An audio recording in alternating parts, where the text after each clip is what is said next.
Feeling good? Hot, hot? Oh God, well, you can go outside and get a little bit more warmed up. Just kidding. So, who here is, sorry, that was a job from earlier, right? Don't worry, I'm ancient. Fair enough, right? So no one apart from Eleanor, no one's considering a field in the environment. Yeah, how far along in your journey are you? Bachelor is just considering still a student. UA. Uh, which field? Geography. Woo! Go geographers. Woo! Sorry, I'm a geographer, so I'm a bit biased, but I also did a degree in zoology as well. So I'm both a biologist and a geographer. Um, all right, for today, I'm going to take you through what my journey was, and there's a few pop-up quiz, self-assessment questions I'm going to ask you throughout the presentation to just get you a little bit ahead. If you're not on that wavelength of considering what you want to do just yet. All right, could you skip to the all right. So for my my journey started in Seaview. Anybody know Seaview? Do you know how horrible Seaview is in terms of the environment? Okay. Yeah, there's a solid. Yeah, there's a solid waste issues being very close to the Riverton dump. So the smoke when that you would have experienced during the time when Obama came for us, your experience would probably be a little bit more toned down, being that close, um, versus us being that close, right? And for us, it's a daily thing. Anytime they light the dome, there are five communities that are affected, even if the rest of the city isn't affected, right?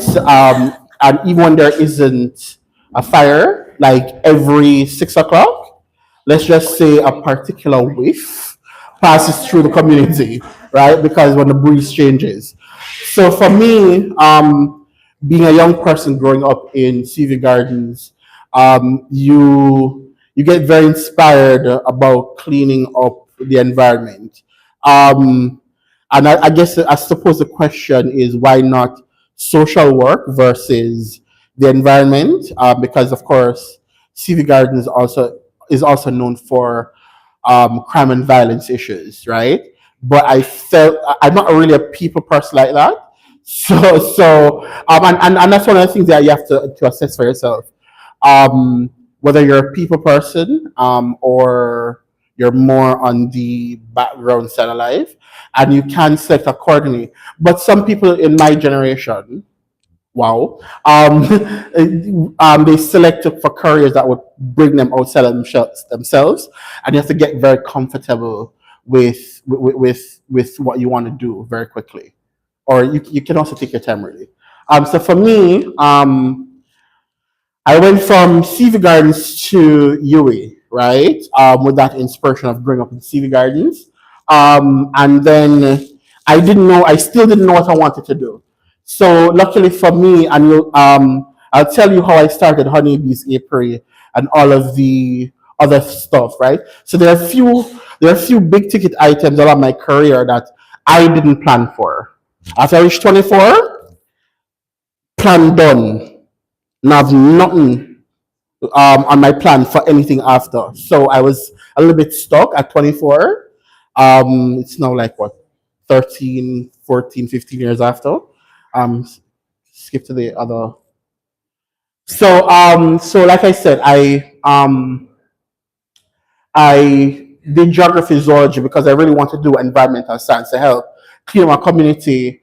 But then you come out as a 24, 23, 24-year old, no job, right? No job.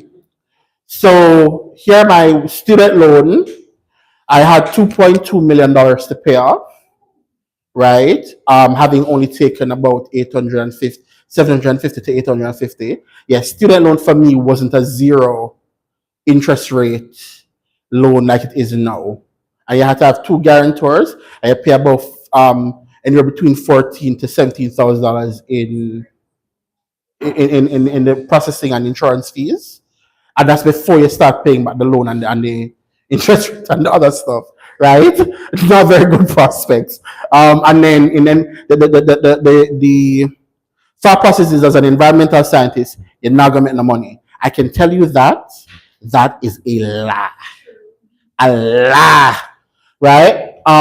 So for me, I had very strong mentors, right? How many of you in here have mentors? You have mentors? Okay, wonderful. Well, I can tell you your first act is to get one. Some of them will drop in your laps. Like for me, Suzette Bernard Miller was one of my very first professional mentors. I'm gonna just book up in her, right? I was attending the UE research fairs, and by all means, anytime you get a chance, attend the fairs, conferences, start local in your own backyard, attend them because you might not know what opportunities might lie there. So for me, Suzette Bernard Miller was an extension officer. She still is an extension officer at the apiculture unit, which is apiculture is beekeeping. And she's like, oh, wait, you studied zoology, you studied entomology, and all these nice things. You don't have any beekeepers like that. She's like, here's what you, without even asking, here's what you need to start up your own beekeeping thing. Here's the skills, here are the classes. This is how cheap they are, right? Because I still have to pay for the classes, right? And she's like, please consider. And then she just give me the information. The classes start on the last Thursdays of every month. The classes only cost, I think the classes only costed 1,600 Jamaican dollars at the time. Because the government is subsidized. So all I had to do, being broke and under student loan, was to find, on top of the $16,000 Jamaican dollars every month for student loan, is to find about $1,500 to go to class, and then the other 1,600, and this is in Old Labor Bay, plus lunch, and I'm not working, right? So, how did I do that? I found myself a summer job and get the summer job to pay for it, right? Very quickly. So that's how I started out. So from simple beekeeping, I went on to my end stage. So I'm giving you my beginning, I'm giving you my ending. My end stage is oh, by the way, before I get to the end stage, who could guess what my GPA is? Take a wild guess. Eh? No. That's high. 3 point, no. Yes. Not less. Yeah. 1.6. I graduated with a past degree at 1.6. So understand, my journey was never supposed to happen. Right? Was never supposed to happen. Right? I was one of them people that can't take exam to save my life. Give me anything I'm on. Send me to the field. Pass. It's an automatic pass. Give me an exam. Oh God. I scratch, I cry. No, walk up and none of the exam with them alone. Right? So I don't test very well. So if you're like me, who don't test very well, don't let that stop you. So I got to Shevening at the age of 32, right?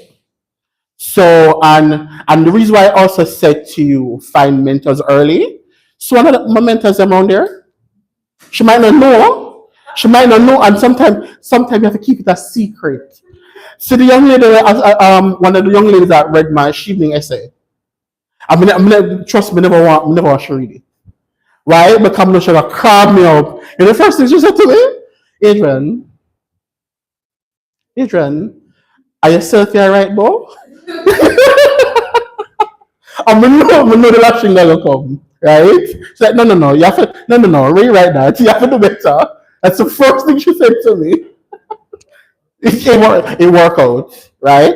So from 1.60 to achieving scholar, it will work out. Anonymous says so, Swaby says so. Madam Swaby, right? So, oh, by the way, doing my master's in my 30s was 10 years late. So, going back to it, I had a plan up to 24. Okay, I have a plan. How much people have a career plan? One, two, three. Oh, by the way, a career plan, you don't need to fixate on every single thing. For me, it was literally just finish a degree. And literally, that was all it was. Finish a degree by X date or in X period, right? Then possibly get a master's, right? But that's my journey, right? So, and instead, and by the way, with a career plan, you can have a side plan to it. So if the degree not working out for you, for me, the side plan was get a skill. So for me, the skill that I was thinking about was either like plumbing or carpentry. I mean, I'm never do that because I'm a klutz in them space there. But that was a side plan, right? So, okay. So I started Honeybees Apiary by doing the classes. I was at I then so how I got this registered was I also sought out membership organizations, youth empowerment organizations like JCCYC. For me, the first one was a group called Junior Chamber International because they focus on leadership, building leadership skills and entrepreneurship. And they actually used to meet at the Cream building down the end of that road right there. So before they sold the building.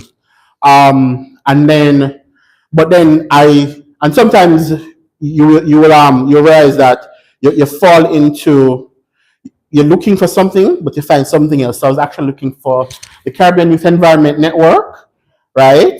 But then I found the Junior Chamber International, right? And both organizations gave me the leadership and entrepreneurial experience that I needed, and the skill set for leading an environmental space.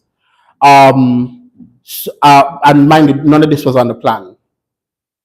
It was just to go and look at a job after 24 and couldn't find one. So all of these are volunteers. The Caribbean Youth Environment Network, the Global Youth Biodiversity Network, the Commonwealth Climate Change, all of those are volunteer. None of them not pay me.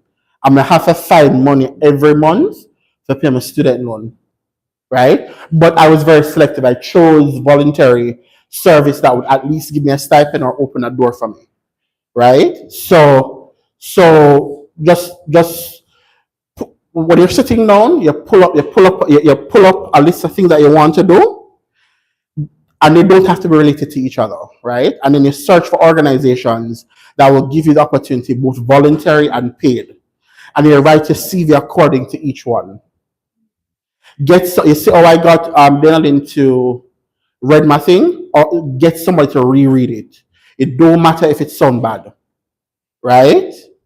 Develop a thick skin. I had to develop a very thick skin very quickly, right? I need very thin skin when it comes to writing because I was very self-conscious, right? But you have to get a feedback, and then there are people out there that will help you craft how you need to say certain things. And I was never good at that. I was never good at the writing, right? Which was my problem, why I didn't test very well. So that I never know the information, because of course in my head I have a 4.0 GPA in my head. It's just that on paper I have 1.6, right? Because I couldn't write. I'm still working on it. Right? You can skip. So have your premier choice in your career path, but have backups. Have a skill set area. My skill set area was beekeeping, right? Apply to different opportunities. A lot of people with the shielding thing, A lot of people tell me, "Oh, you're not going to be selected." I had literally about 93% of my friends said you won't be able to get that. You know who told me that I could get it? People like Dainalyn, people and other Sheathing. Most of my supporters were Sheathing scholars who did or did not know me. So don't be afraid to go after what the impossible is. You just have to sit down and write out how you're going to get there. And in this time you have AI who can help you. Just make sure say you said no, Eleanor? No? Oh well, okay, all right. If we're going to go there, no, no. But with that though, you have to start off because most of my stuff I have to sit down and write it myself. If I feel like I need it to sound a little bit more diplomatically, and when I say AI, I mean simple writing tools like Grammarly, which isn't as bad as a big AI tech, because technically Grammarly is partial AI, right? I need the help because like my writing skills not top like the two young ladies running the back. So we need all the help we can get, right? Um so right. So you have to be able to shape your career choices, your career path through deliberate choices. So I sought out mentors and I applied for different fellowship programs to build the skills that I was weak on. So the writing. So this photo is my ISA court in the International Sustainability Academy. Um, and you have to be able to write your business plan and stuff. And I did it for my beekeeping business. Um, and then you have to seek out different free certification courses online. I did over like 20 plus just to develop my skill sets for my career path. You can skip through. Um, let's skip that. So it wasn't always an easy path, but I did go through like acquiring different skills that would make me unique. So, for example, I know how to use a CNC router. How many people know what a CNC router is? So it's basically a computer attached to a drill bit. That's also attached to a table. I'm gonna just put one plywood and we can cover like chairs like them here.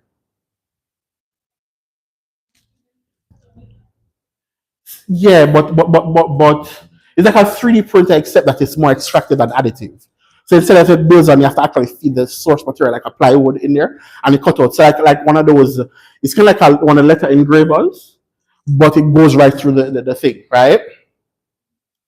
Of course, you're going to have some issues along your journey. Like for example, my beekeeping thing, I have land access issues. Skip. But my advice to you is that always enjoy the journey because I visited over 18 plus countries in the last 15 or so years. I'm going to speed up there a little bit. I want to get to the social entrepreneurship side of things. You can skip. Okay, so having planned your journey, you're the only one who has had your life experience. You know what the challenges are in your community. I started with what mine was: environmental and social issues in CV gardens. You can take that life lesson, your lived experience, and create a social enterprise out of it because the social enterprise aspect of it is people, planet, profit, right? So I'm now creating a solution based on my lived experience in CV gardens to empower young people like me to come out of a state and a life of crime and poverty using an environmental skill like beekeeping to be able to restore the environmental aspect of their communities and earn monies out of it to be able to give themselves a salary, generate profit, so they can in turn use a profit to fund all the activities and the niceties that they want to do in a professional setting, right? Skip.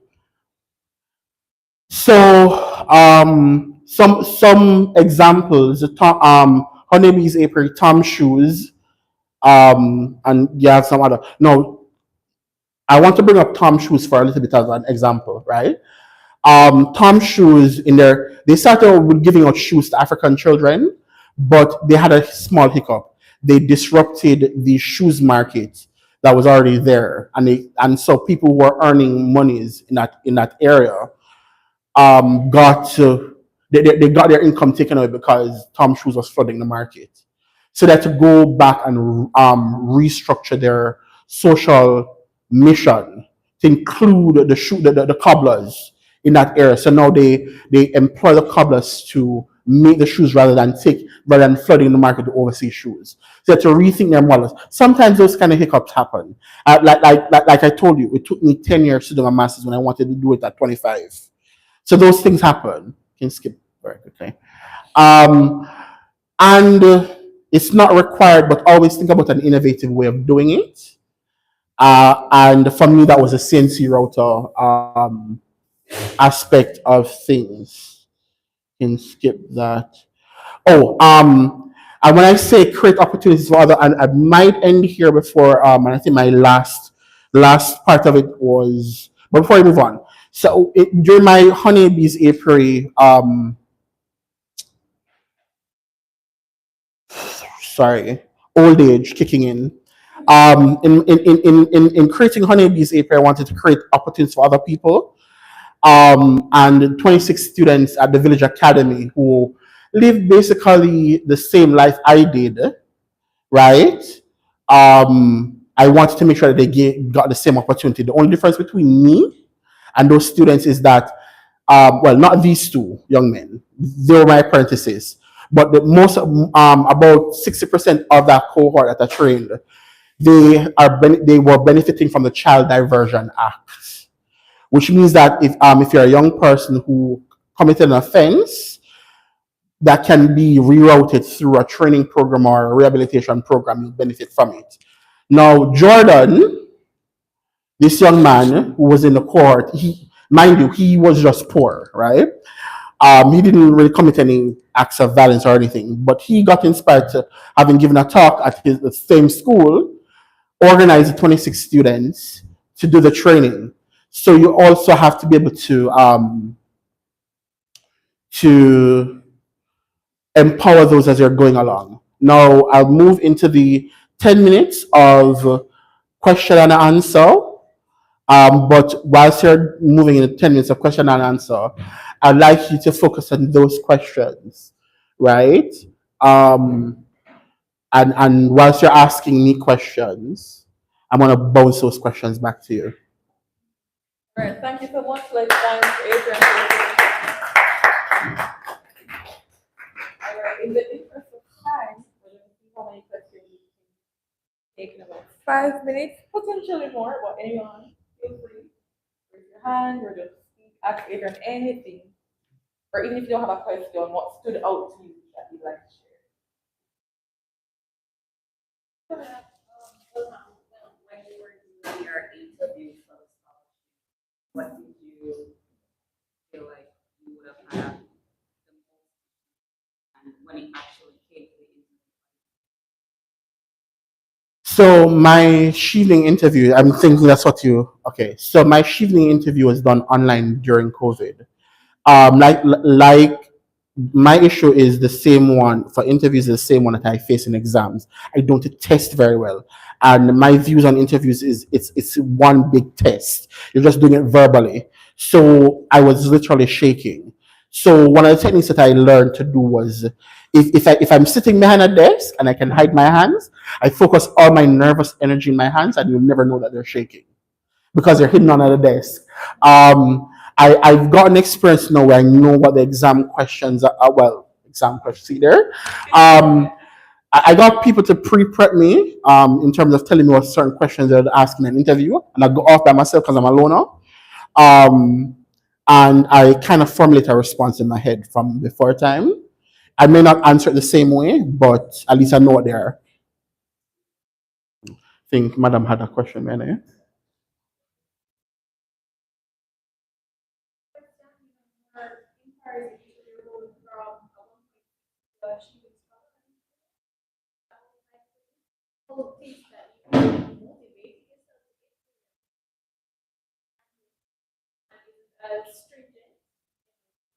Four thirty. Oh no, that's more stringent than my thing.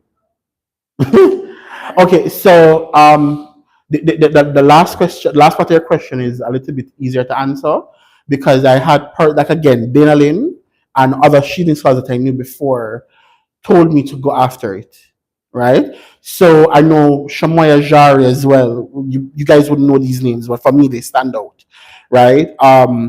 For I think for about 3 years before I chose to apply for streaming, I have them always spend in my ear. Go apply feet, and all me I think about is the 1.6 in my head. And then um, one of the other person said to me, shielding is not based on GPA. It's as long as you can get into a university in the UK, you'll be able to get the scholarship. And I remember her Shamai recounting a story to me where a young man, I think he was from Africa, got the scholarship, but he wasn't able to get into a school. He had to give up the scholarship. So that does happen. So again, I'm a planner. So what I did was I went through. I took me about 2 or 3 months to go through a list of schools to see which one would accept me based on my work experience rather than just focusing on my grades. I found three up front: Bangor University, which is where I did my master's, Bournemouth University, um, and there's a little issue with them, I'll still explain, and then University of Kent. Now, Bournemouth initially rejected my application. Now, the audacity that one has to have to ask a university to reconsider, because I'm not going to take it so. And then I said, okay, I'm not apply based on GPA. I'm not apply based on GPA. I asked if I look for my CV. And the lady was like, okay, we'll ask. To get because I was asking for feedback how to improve my application, and the lady said, okay, well, we can't reverse our decision, but we'll ask for some feedback. And but literally about a day or two later, she's like, here's your acceptance letter. And I'm like, oh, this is better. This is better than, you know. Yeah, so always ask questions. Always ask questions.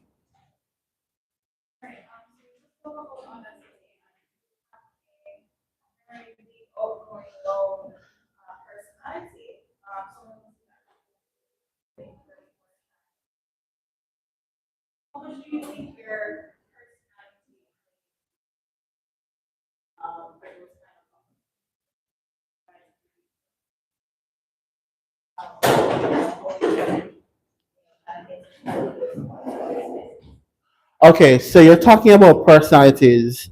Unfortunately for you, what you don't know is that I'm literally a quiet person, and I'll explain.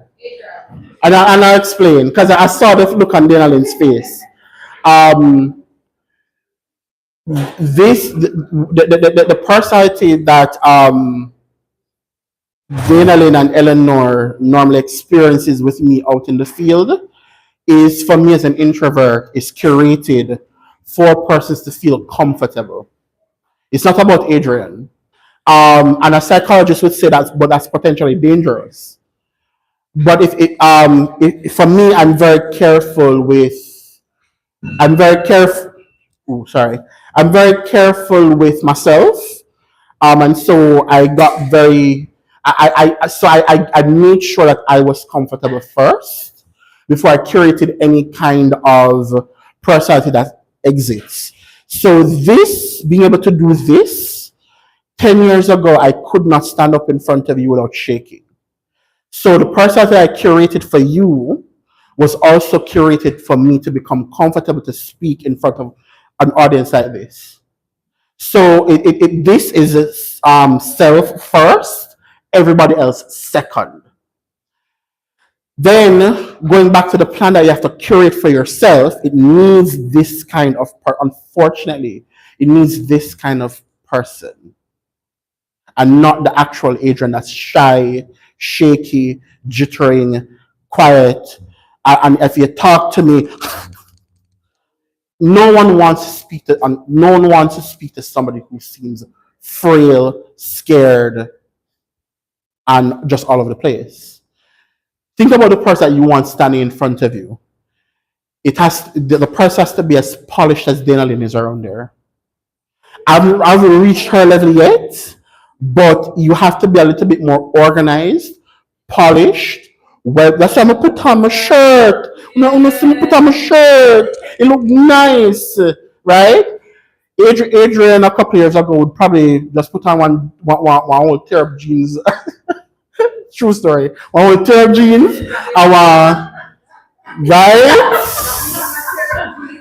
And one I look like a speck up shirt. I'm just read up camera. I'm just walking. I'm just I'm just pull on myself. Right? So you unfortunately it isn't about you in the room or you as a person. So you have to find a balance between the person you're presenting and the person you need to be. Thank you so much.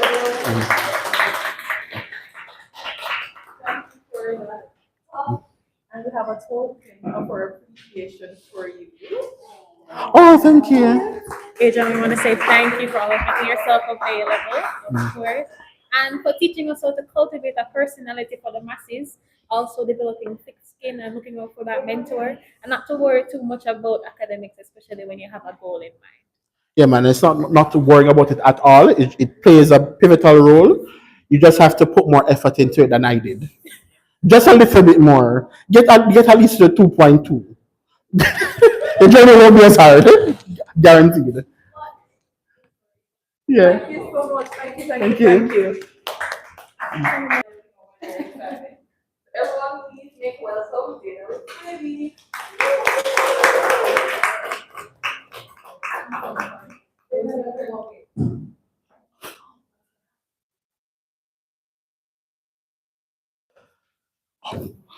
I forgot there was there. Good afternoon, everybody. Oh God. I can't believe that's a while ago. I mean, I woke up like this is not what Beyonce meant. I feel very sick, but I'm still trying to be here. Give up my Saturday, and this is the response I get. Good afternoon, everybody. Good afternoon. Okay, that's much better. Thank you so, David. Me no want block you, All right. Okay. Thank you so much for having me, and always pleased to see familiar faces, but even more so new faces. Guys, I'm really sorry if I sneeze. Forgive me. My sinus has been acting up.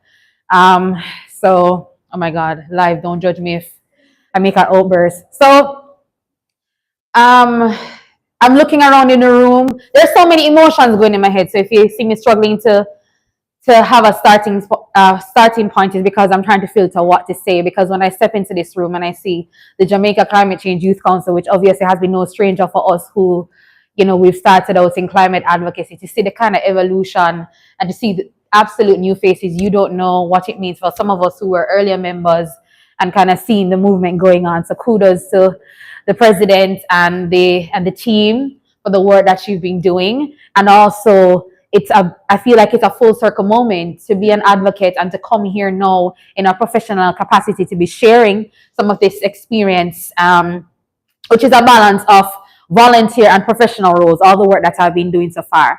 So who is Dainalyn Swaby? I never felt like when I saw Adrian going down into his biography, I was like, ooh, I was thinking of all that to give you the backstory, born in St. Elizabeth and the first of, but let's not go there. But for everybody knows, I'm a development communication practitioner and I'm a climate advocate and also the host of Global Yadi podcast. And even because of Global Yadi, I've actually dabbled into podcast production, so produce other podcasts that has nothing to do with the brand, but the skill set. And so obviously that's something that even in the course of this presentation or discussion is critical to this career mentorship. We got Regina. second event for the day too, you know, true?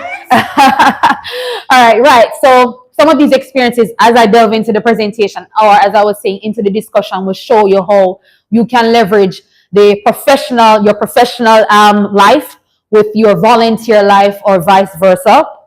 I'm an event host and workshop facilitator, community resource mobilizer, and just a co-author the book chapter on climate change. I'm not really proud of it because I feel like I could have done better in the book, but it's still something to be proud of in terms of that kind of contribution. And all of these things, we never finish up at there. All of these experiences and more, as I said, it's a culmination of what I've done starting out as a young professional in the climate communication, or I like to say development space, because I don't work exclusively in climate matters, even though it's a large part of my interest and my focus. But like I said, I hope that I'll be able to weave together how some of these experiences have merged. Or like I said, even if you feel like some of the things I haven't answered some of the mental questions or curiosity in your mind, I'm hoping that you have the questions ready after the presentation so I can fill the gaps as best as possible. All right. So what is climate communication?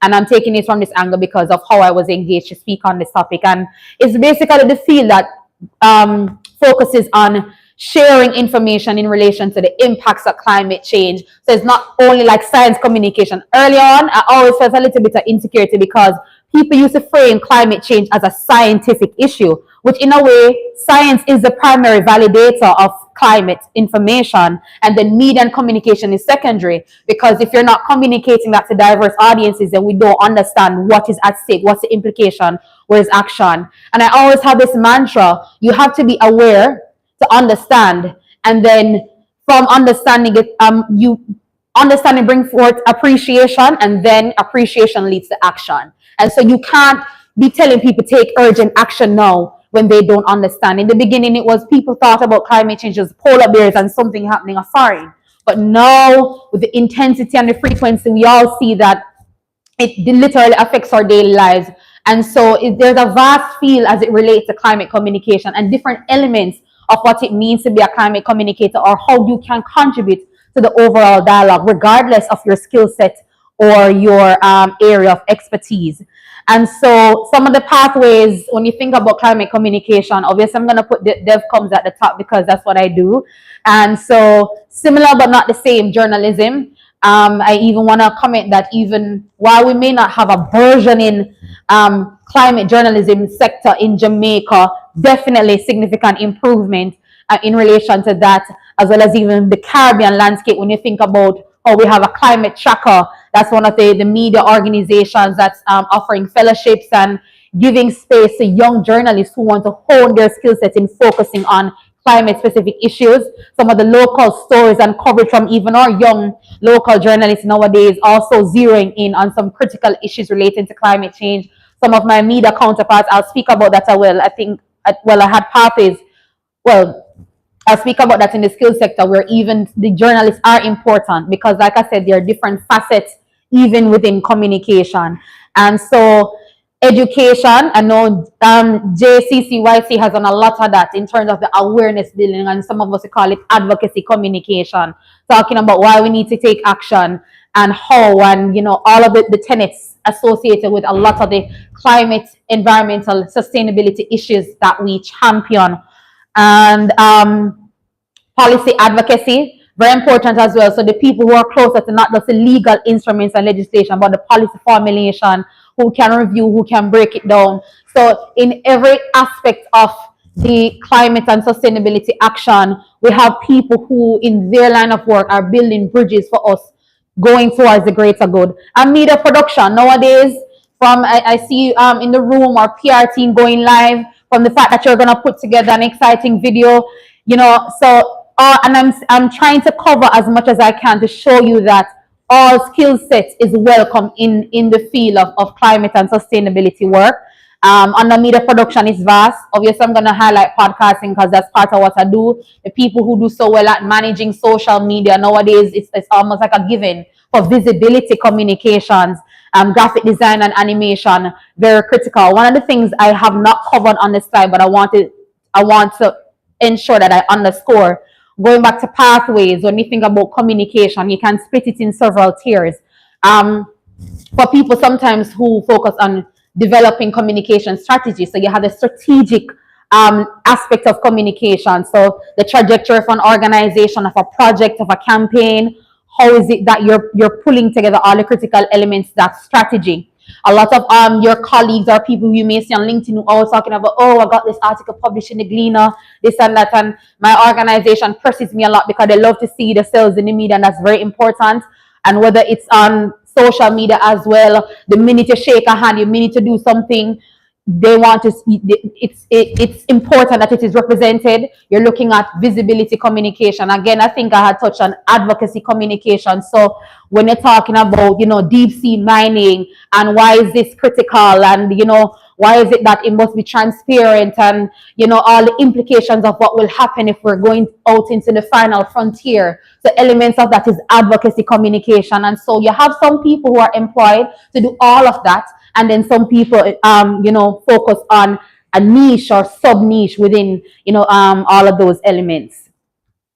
And so some of the skills that you have to have in relation to some of this work is the storytelling, weaving all of this together. Research, very critical, because we need to validate. And even when we talk about environment communications, evidence-based information, very critical, and it links with both. And so even in my line of work, we're in my 95 in the development communication world, when you work with local or international development partners, storytelling and research, very important, because when you have grant funders or donors and implementing entities, they want to hear about the beneficiaries. It's not so much that you said, oh, we had a training with 25 people. What did one of those 25 people say? What has been the result of the intervention that you have done in relation to the problem that the person have? What is it that they're now doing? So storytelling is a very critical aspect of that. And it also combines with the visibility element of it as well.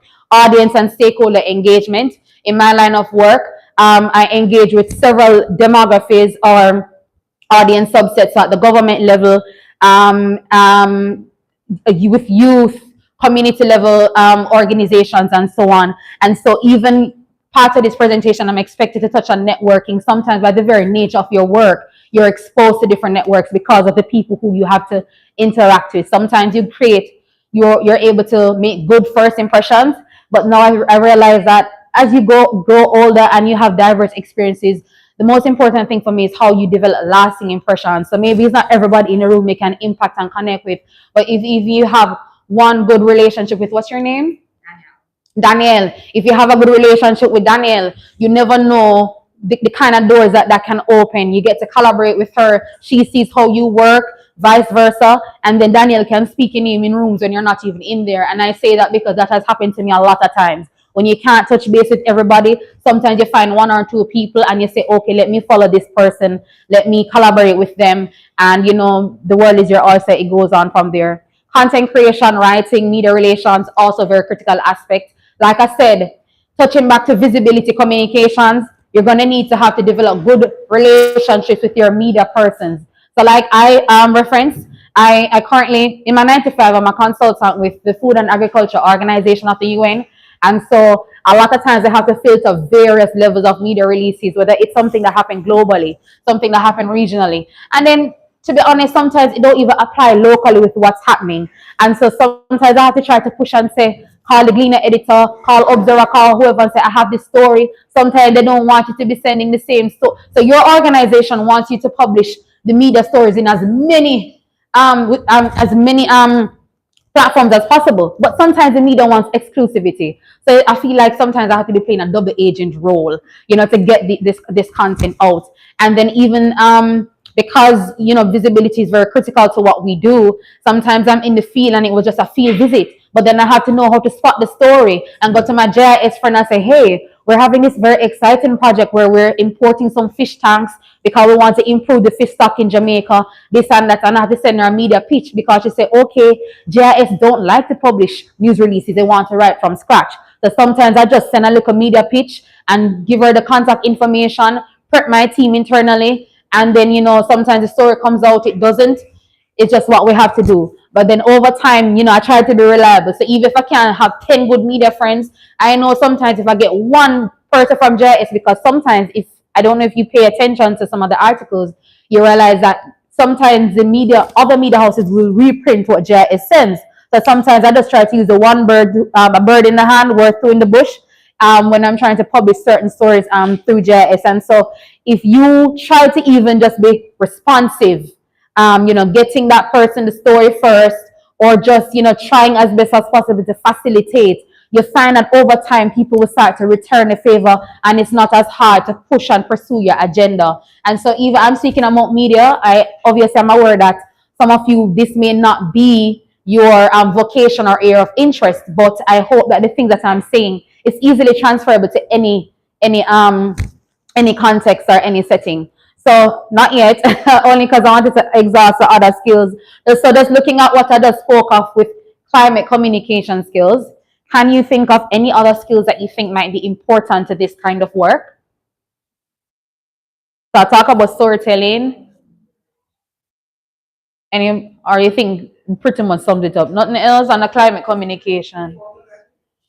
Yeah, right. So on the content creation, but no, but I'm happy that no, it's good because I'm not gonna make the assumption that when we think about content creation, you think photography, right? Because sometimes I'm just really thinking about, okay, you give me a flyer to make, Davia, how do I create the caption for it, or how do I even build a whole whatever? So very important, and I'm happy that you underscore photography, and I'm gonna throw in videography too, because one of the things is that while anybody can do photography and videography if you have the skill, what I find sometimes when you have niche areas, you want to also start to work with people who have the eye for the kind of story, right? Even case on point, this week my boss was very upset. We had a project, and so there was a handover for the project, and we thought it was a good idea to say, all right, let's have a video highlight of the handover and then show to the field how the equipment that we handed over is being impacted. I mean, I guess it's a case of preference as well, where she thought that it would have been best to have a feature story of this person, showcasing what the challenge was and how we've impacted, which is valid, but it's just that we weren't there yet. However, the challenge, and I'm going to come back to why photography and having a good eye is important. When I said to the team, okay, we can fix this through editing. Let's just put some text in terms of how many equipment did we give away. Maybe we just narrow down to an Adrian was speaking about how he can use a magnifying lens to identify the thrips and the other things and whatever. Do we have any more footage? No, that's it. So that's where sometimes it comes in when you have a videographer and a photographer with a good eye. Because if I hire you to come in the field and say, all right, we're going out with Jamaica Climate Change Youth Council. They had donated some hurricane burial equipment. And the photographer and the videographer just think, say, okay, equipment. The equipment box up, you don't even see some of them are going to say, pull it, take it out. So even though that's basic, that's important. So sometimes even in a niche area, you need to have the videography and photography skills with the eye.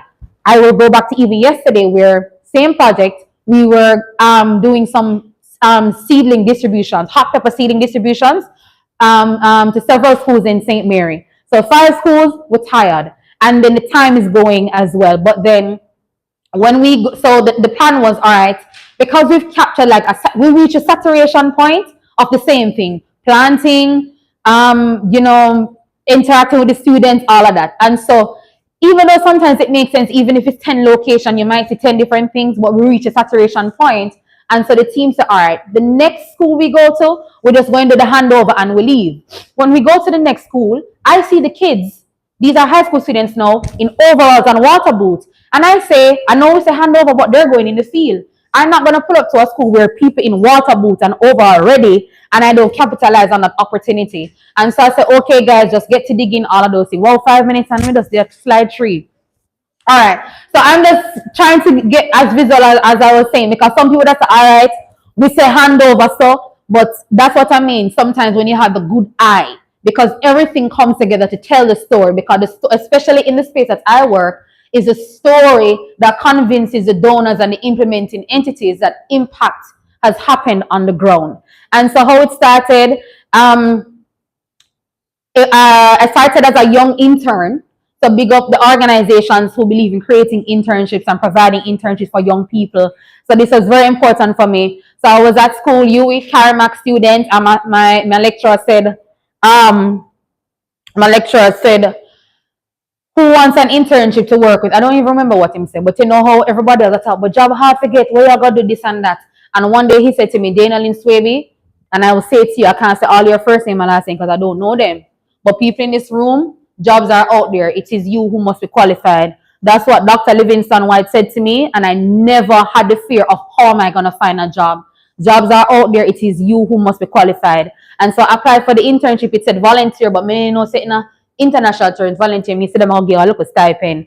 But that was just it. And so as a young communicator enthused for this space, I started getting invitations from people like Eleanor to come and talk about, climate, the work that we do and why is it important. And so my advocacy journey actually started out from my professional journey, realizing that if you're talking about climate change, it's not a 9 to 5, especially when part of your 9 to 5 is being exposed to people's reality. The farmers, the young people who live in the flood affected areas, who live in drought impacted areas and so on, you realize that this is a way of life. And so my advocacy journey, it also provided me the opportunity to participate in international dialogues, which I'm so grateful has evolved from us. We know one look a black person and two look a black person from the Caribbean, from Jamaica, from wherever in the room, you have the diversity. Still more needs to be happening, but obviously we acknowledge that it's come a far way. And so we're happy about that. And so how is it going? Just a little snapshot. Global, yeah, I did the podcast. Still, I wish I did have like 1 million followers and help me not subscribe, as I say, but it was still going, and we're grateful for a lot of partnership, collaboration, and support that we've gotten through. I spoke about some of the aspects of the communication skills. I see the video production there. I know I stand up behind the camera, but clearly I'm not the videographer. I was just giving direction. So that's another regional project that I had the opportunity to support. Still, in terms of youth representation and advocacy, a part of several international what you call it now, organization. I must say the hunger slow me down now. International organizations working towards sustainable agriculture and climate change. Another opportunity when it comes on to networking. You can next slide. And so obviously this is what I wanted to touch on, the power of networking. Opportunities in climate space often come from partnerships and visibility. Visibility doesn't always mean because you posted on social media and 2 minutes, if I turn it into 20 real fast. All right, so visibility don't mean that your post say you did help JCCYC at the beach cleanup. It can also mean that when Davia or the group needs help with something, they know that Regina always responding. Or Regina made a video one time, so they know so Regina could make a video. Eleanor wrote a sponsorship letter for the club one time, they know so Eleanor can write a sponsorship. Which means that when an opportunity comes that doesn't even come through the group, but then she can send. Dainalyn hosted that event one time, no, they're sending from me 10 times. Literally, that's what's happening. So when we say first been supporting JCCYC and our other climate colleagues, and we are host panel discussion, we're participating on panels, you start getting referrals to do these things until even your friends that used to do it for free when they work in organizations know that they can now give you a paid opportunity. They're sending for you because they can vouch for you. So I want you to look at it that opportunity can come in packages that you don't even think of for them to come. And just a little rundown of some of the, like I said, some of these things they just join. Sometimes to refer some other persons. So the NDC Partnership Youth Task Force had the opportunity to contribute to a global youth engagement plan.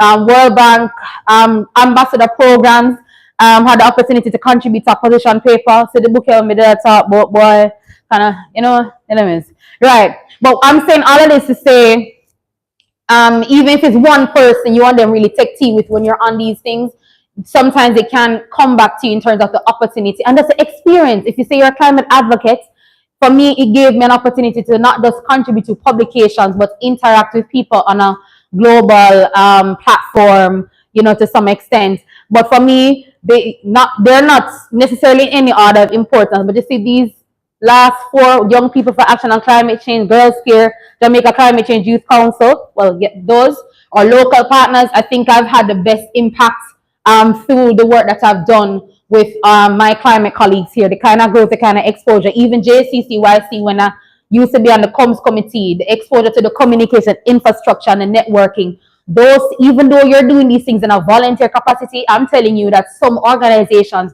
they don't have the level of organization and exposure that you have. So, and I'm saying that to empower you and give you more confidence that when you go out in the world of work, you already have what it takes. Okay? It's not you who looking a job, it's the job seekers want you. So always remember that. Okay, just a little snapshot of the community collaborations again that I've been able to access through Global Yardia and so forth. She says 0 minutes, so we just do the nanoseconds now. This was a video. This is an example to of how communication and culture can merge. Elena, you remember youth for Porta Bueno when they wanted to mine in the cockpit country, which was a violation of that area. They said no mining is allowed there. And so me, sometimes I write like a poem and stuff. They look a Miss Lou inspiration in me. I never say it, but in 2017 I was Miss Jamaica Festival Queen, first ever. Right, first ever from Saint Elizabeth. And so sometimes I like to link the culture, always from a little bit of a poem. And so we try to turn. So that's another element of incorporating not just a hobby, but how is it in what I do, communication and culture. So our Prime Minister used to love to talk about Master. So we decided, so we'll call Master and make Master know that, we see things that are happening that we're not proud about. Next slide. Oh, this was meant so you can scan it and whatever. Another example of real life impact merging communication through the Global Yardi podcast. And I spoke to my MP, who is also the Minister of Agriculture, and he had said that there's no help that is too little because the government will never be able to reach anybody. And so my colleagues from Girls Care, when they heard that, they emailed me and said, "Oi, we'll watch the episode with Floyd, and we want to help if it's even 2 farmers." And so another point of activism that you have to know is that sometimes it's I know over time, but I feel like I have to say this. Thank you so much for being grateful. There's a time when it felt like to be a climate advocate and to standing up, you have to load up everybody and you have to show things that you're doing. But even through this experience, we learned that there's something that's called quiet activism, which means that, well, this lady was okay with us showing and promoting what we're doing because we asked her. But when I went to the next, so this lady, a poultry farmer, her poultry house destroyed through burial. And so she don't even have help because the young people and other person in the community, they don't want help pluck chicken, and she have 2 elderly parents and nobody. And so we helped her with not just this input supplies, but a defeathering machine. So she'd have to sit down whole day and pluck chicken. Another lady that lived in another side of St. Elizabeth, 60-odd-year-old with Parkinson's disease, her house got destroyed. She was already not living in a house. So her brother lived foreign and is a part of the unfinished house that we had to go in. And so I'm not going to put that on social media because when you go into this space, first of all, I have to walk away because we were crying. But then we know the work that we do sometimes, not everything that we can show. I was active on the front lines in my community, but then I know it's different, Some people will run up and show camera, say, "Oh, we help this and help that." I can't do that in my community because the next thing them going to think is, say, me only come help them because me can go show people, say, me help them. So I have to, as long as I documented somewhere that I help them, it doesn't always have to go out in the front lines, right? It can be a social media flyer with say 10 households and at least you give. It don't always. So we also have to know the communication. There's a critical part of it that's conscience led, and you have to use the discretion and know what you're putting out there and how you're going to put it out there. They might touch me now, somebody have to wrap up. So go on. Also, so in a nutshell, this is how you can take action, you can skip. And so 2 new collaborations out that I want you to look out for.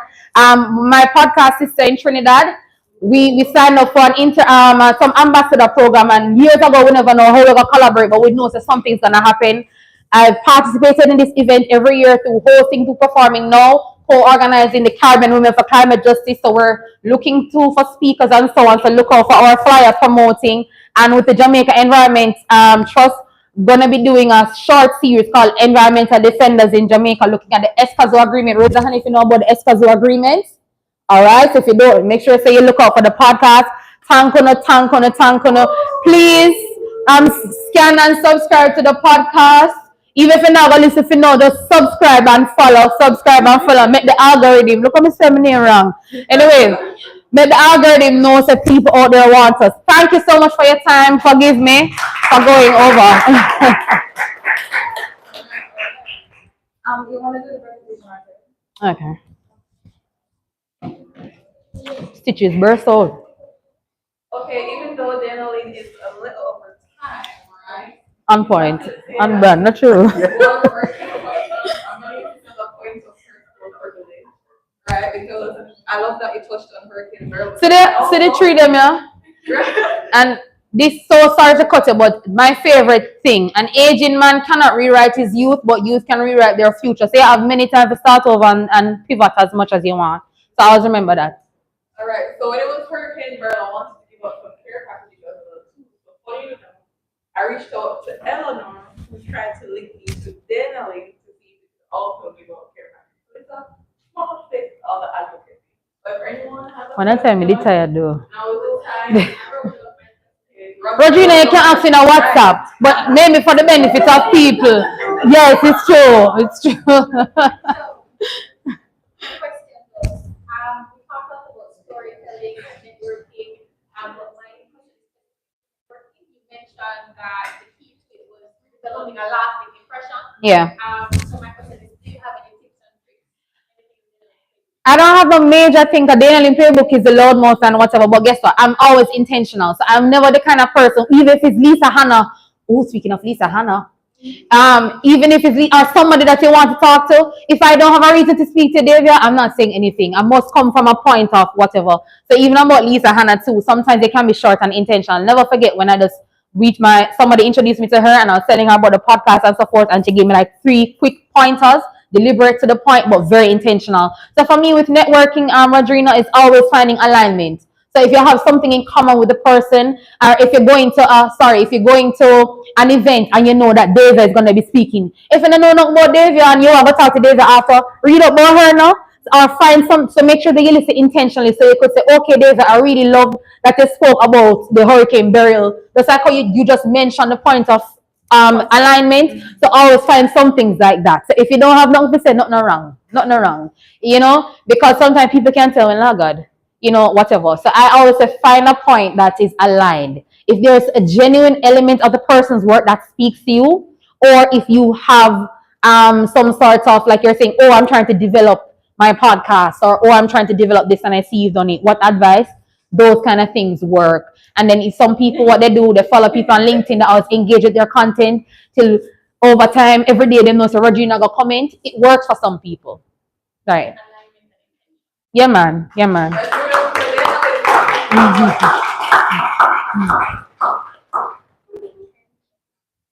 Why are you stepping away? No, I don't know. It's serious. Okay. We look good? See? The eye. All right. Dainalyn, on behalf of the JCCYC, I'd like to thank you for your very insightful presentation. I appreciated it. I hope you all appreciated it. So, thank you. Thank you. All right. Usually me smile, but me see me. Okay, no problem. Oh, sorry. I was about to exclaim. What is what? Thank you. I thought it was. Right here should be mine. Okay, yeah. I don't talk fast. Hi, I'm Cody Davidson, and today I'm going to be discussing with you the ways in which you can navigate through the world of marine biology and oceanography to establish careers in ocean protection. So taking the passions that you have for our oceans and making a profession out of it.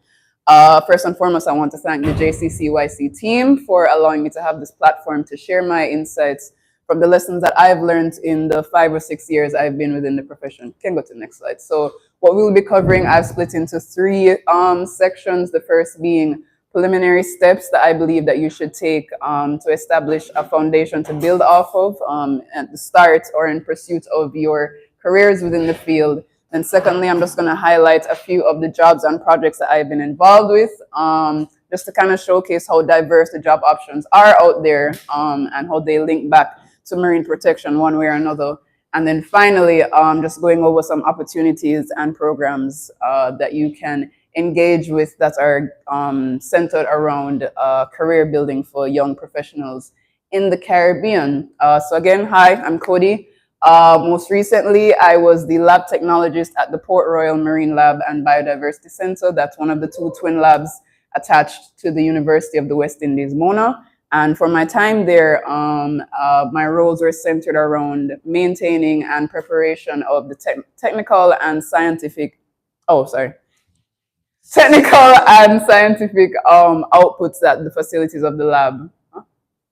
What? Oh, okay, sorry. That the output that the lab produced. I also plug some of my socials, so if you have any future inquiries, post our question and answer segment, you can reach me there. But we can jump right into section 1. Yeah, to go over just some of the qualifications that I think you need to kind of kickstart your career within ocean protection. The first being getting certified. So this looks like getting your degrees, your bachelor's, your master's, your doctorates. For the bachelor in marine biology, Mona is currently the only campus that you can enroll for that program. But for postgraduate programs, St. Augustine, which is the campus in Barbados, also have programs for masters and doctorates.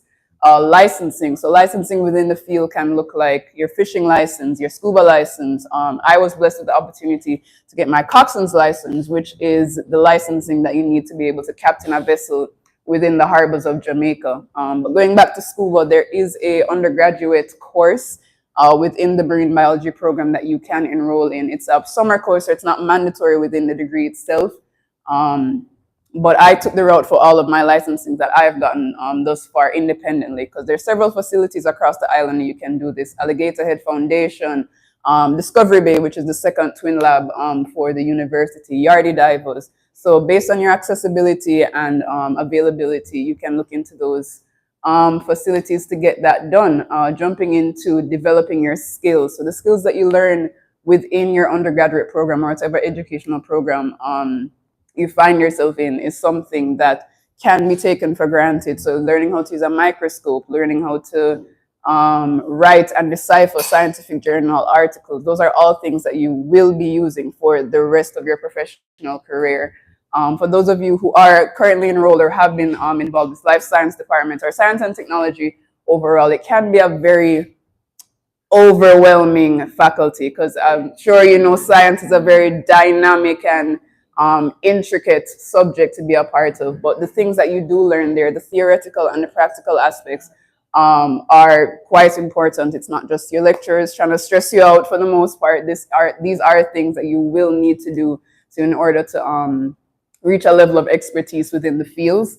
And learning new trades. The first thing that came to me, or like the biggest example I thought of when I put that down, was when I was doing my coxswain's training. One of the things that I was introduced to was nautical science, signaling when you're out at sea for other vessels, tying boat knots, so being able to dock a boat securely. These are things that may seem arbitrary, but learning these new trades not only make you stand out as a candidate, but give you a better appreciation of how to be a well-rounded marine scientist. So looking into that, I'm just going to jump to interdisciplinary advancement. So this looks like branching into other environmental fields. If your focus is marine biology, branching into chemistry, into physics. I was enrolled in a few geology and geography courses. That's why Gabby's dancing. Gabby and I were in the same year. And that beautifully brings me into networking. So building connections with persons who are like-minded, who share the same or similar goals as you, and then maintaining those connections. So Gabby and I were on the executive board for Geography Club. Was it Geography or Geology? Geology Club. And since then, I'm not going to give away how old I am, but since leaving college, Gabby and I have still kept an active relationship within the field, and why I've had the opportunity to be here today. And then finally, marketing yourself, finding what skills or talents that you have, not necessarily in direct line with biology, but investing in those skills. So outside of my 9 to 5 as a marine biologist, I'm a swim instructor. I've always had a passion for teaching kids. I've been working with kids since, well, not since I was, but since I was younger, I've been working with kids in any shape or form. And I have had opportunities or doors open for me directly and indirectly that have boosted my own career as a marine biologist. So find your niche and stick to it. So before we get into section 2, kind of just want to reel it back a little and give what I thought was a very heartfelt description of what ocean protection actually looks like. And who better to gain that inspiration from than Dr. Sylvia Earle herself. That's the sweet white old lady I'm pictured with here. I met Dr. Earle last year in New York at a conference that I'm going to talk about later in section 3. But for those of you who don't know who Dr. Earle is, she is an oceanography titan in the marine biology industry. She's done several expeditions that have just transformed how we do open water expeditions. And she's also the founder of an institution called Mission Blue, which essentially goes out to different parts of the planet to look at environmental zones that are experiencing dire forms of degradation, mass extinction, habitat loss, things like that, and create protective hubs around those zones so that restorative efforts can be actioned. I think Jamaica has 2 currently. They're called hope spots, either 2 or 3, but don't quote me on that. But Dr. Earl's take on what ocean protection looks like is that the ocean is the planet's life support system. It's our Earth's blue heart. And I believe as scientists or as environmental stewards in general, we do have a solemn duty to use our passions and our talents and our skills to ensure that we're protecting our hearts as best as we can. And this doesn't necessarily have to be grand gestures like the jobs I'm going to get into, coral nurseries, or targeting large industries that are huge influences of the pollution that we're seeing and the degradation in the environment. Every job matters, every action matters, and that's not exclusive to just scientists. Science really is a team effort, and that brings me into section 2 to highlight just some of the projects that I've been involved with over the years, and hopefully spark some inspiration for those of you who do want to pursue marine biology but are not sure where you'd like to specialize in, or environmental science on a whole. So the first, I'm a little biased, this one is my favorite, marine education and outreach, which entails engaging with community members and building their knowledge of marine environments. And this can look, we can go to the next slide. School tours, summer camps, conferences, seminars with local fisher folk, things like that. Because I do believe, and I have seen it where persons who are in the environmental field or who are practicing scientists, we take for granted that the lingo or the language or the understanding that we have, the development that we have, may not be applicable to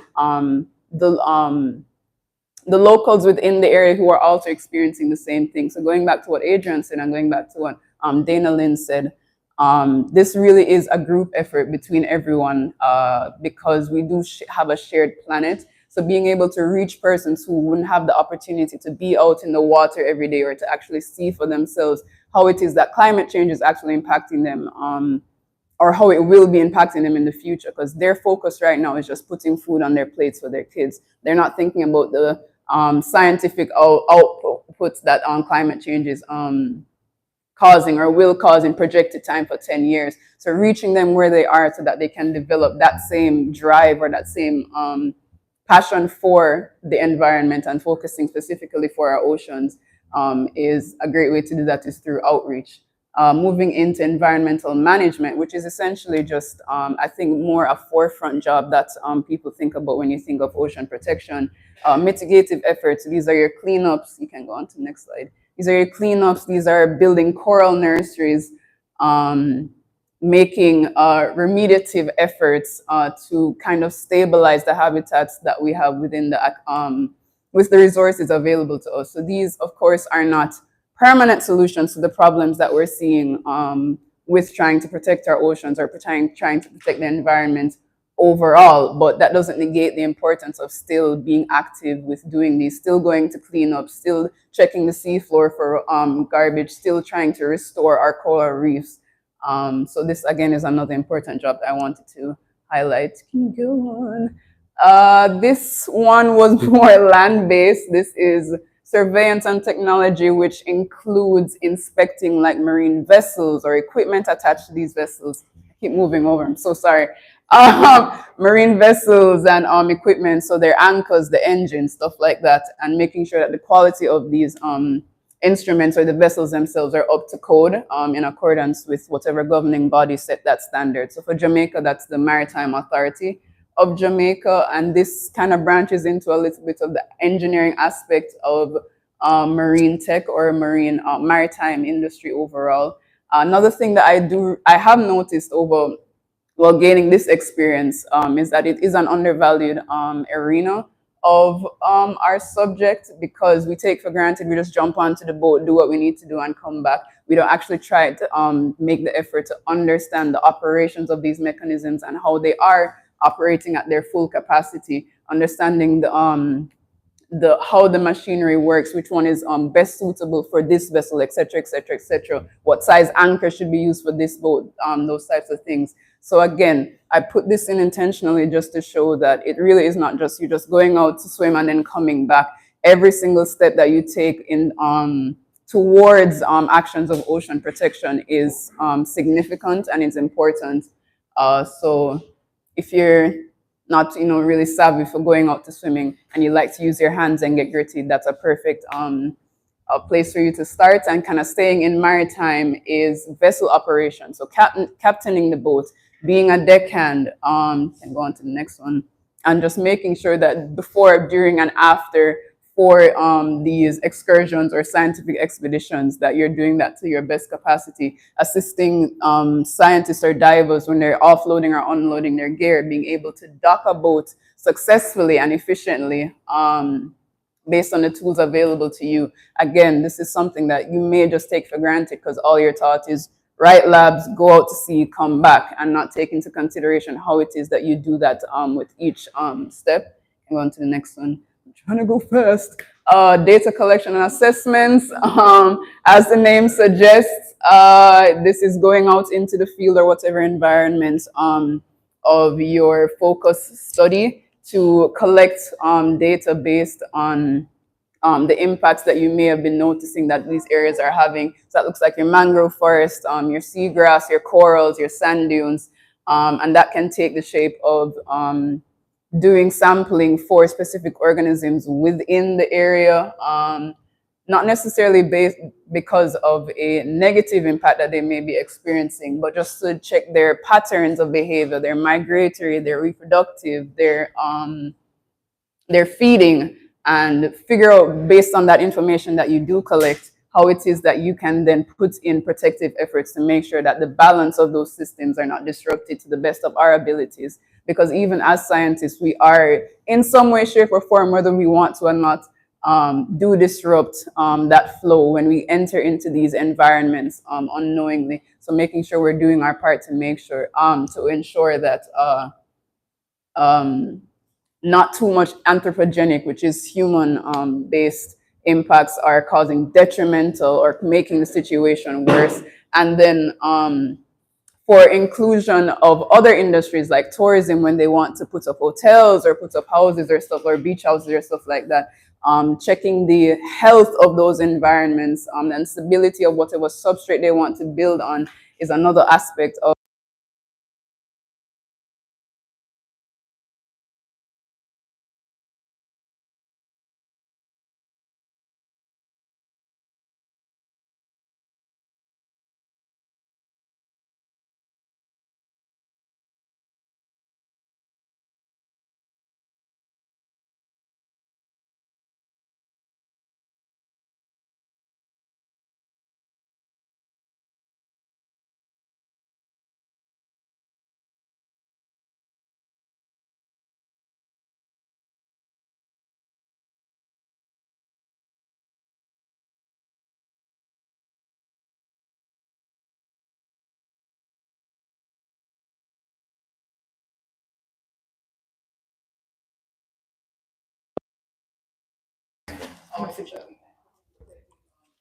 restore that population. Most popular foods are sea turtles, which is a all right.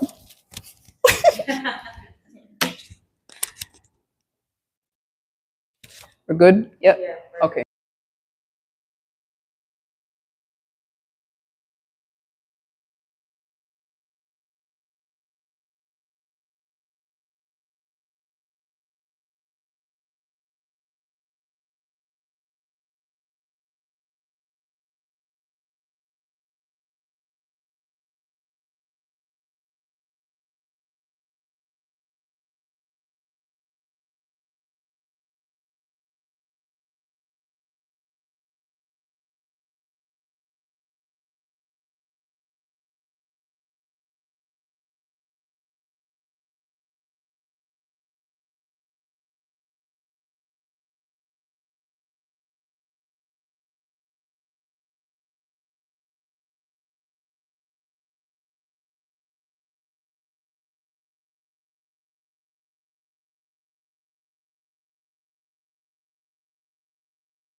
wrap up, because I know I'm strict with time, some of the programs and opportunities that I was exposed to. So again, last year I've gone up for World Oceans Week, which happens in the first week of June. World Oceans Day is June 8th.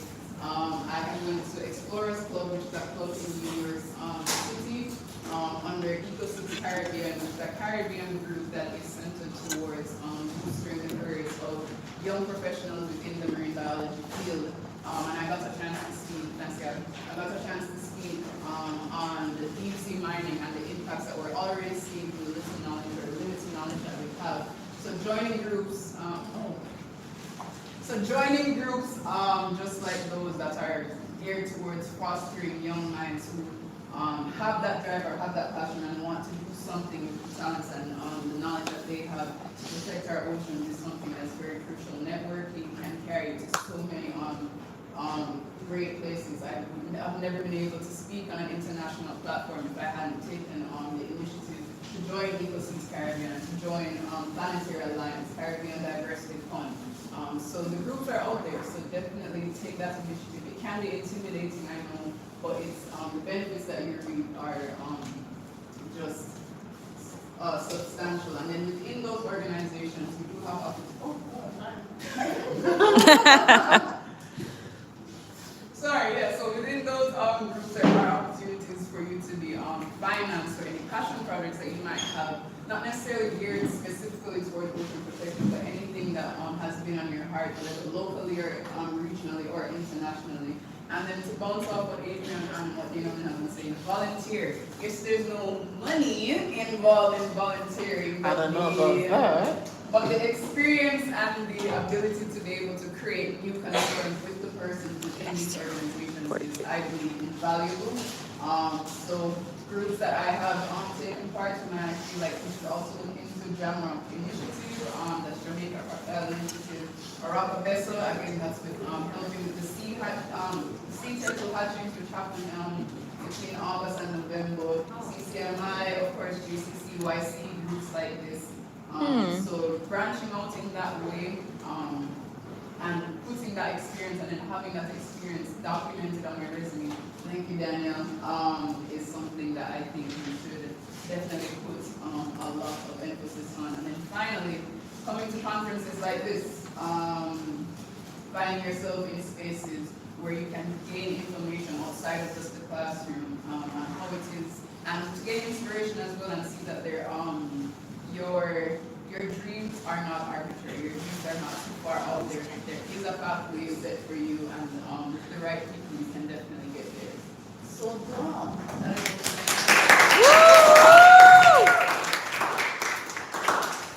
All right, Steve, thank you for that, Cody. You're the true scientist, true science, very complete.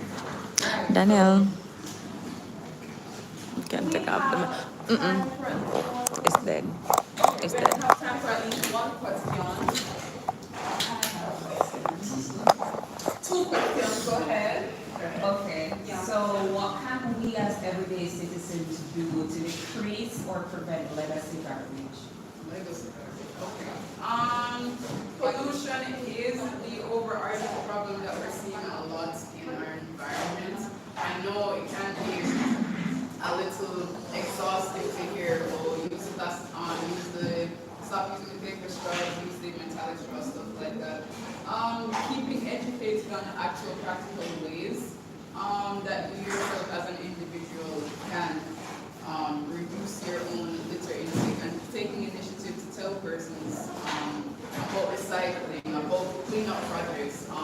The most popular, I'd say, for the general public, without going too far into it, are cleanups. So International Cleanup Day is actually in September. There are other major holidays throughout the year, like Biodiversity Day, World Ocean Day that just passed, where it is open to persons who, again, have the chance to do this as a regular, as a career, to interact with the environment and see just how impactful pollution really is to you, and how, and I guess build that inspiration to want to make action.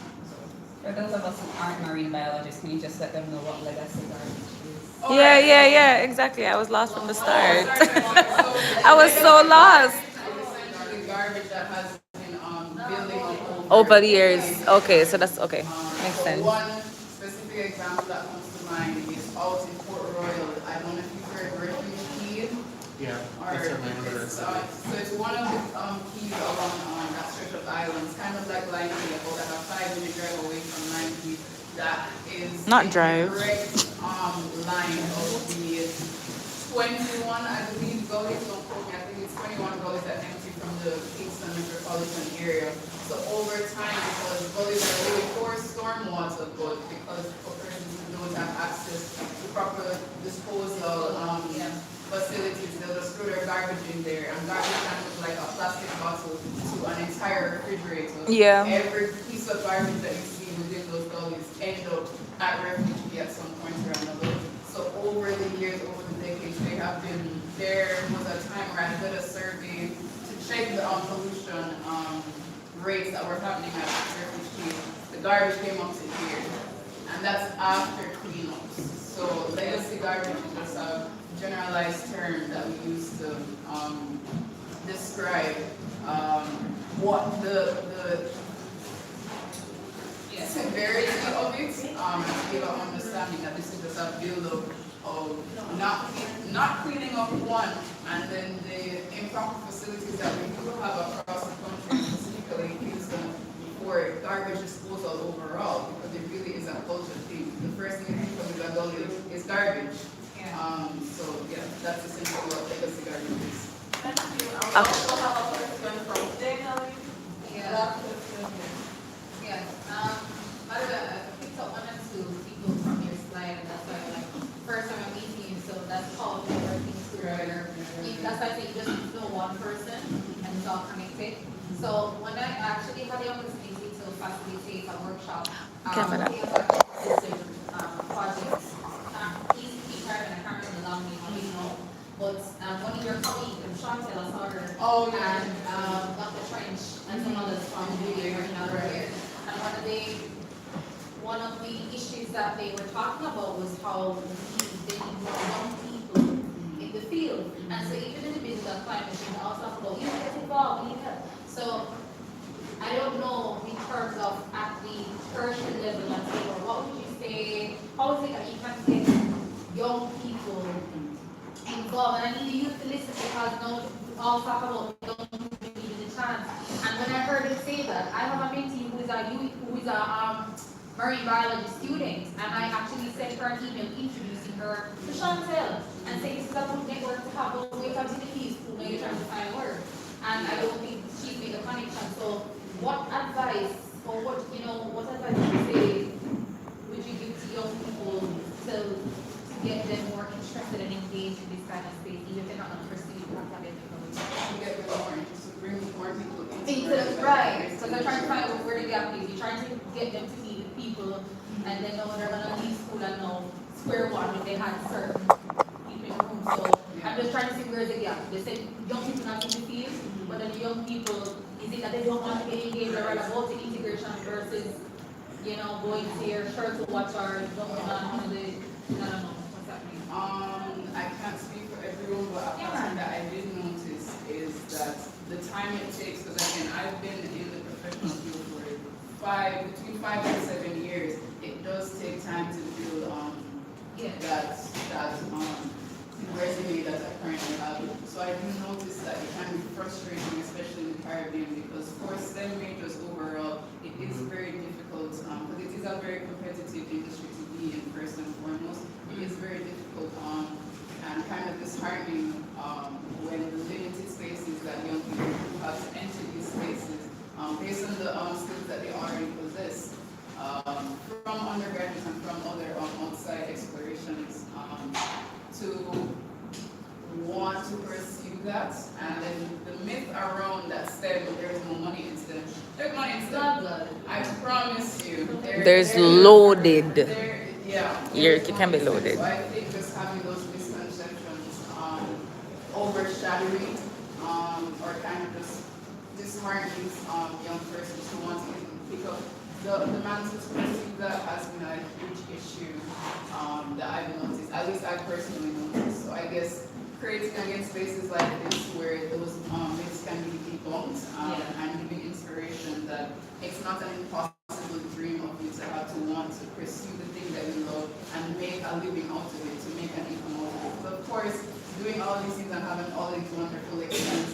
fine and dandy, you still have bills to pay at the end of the month.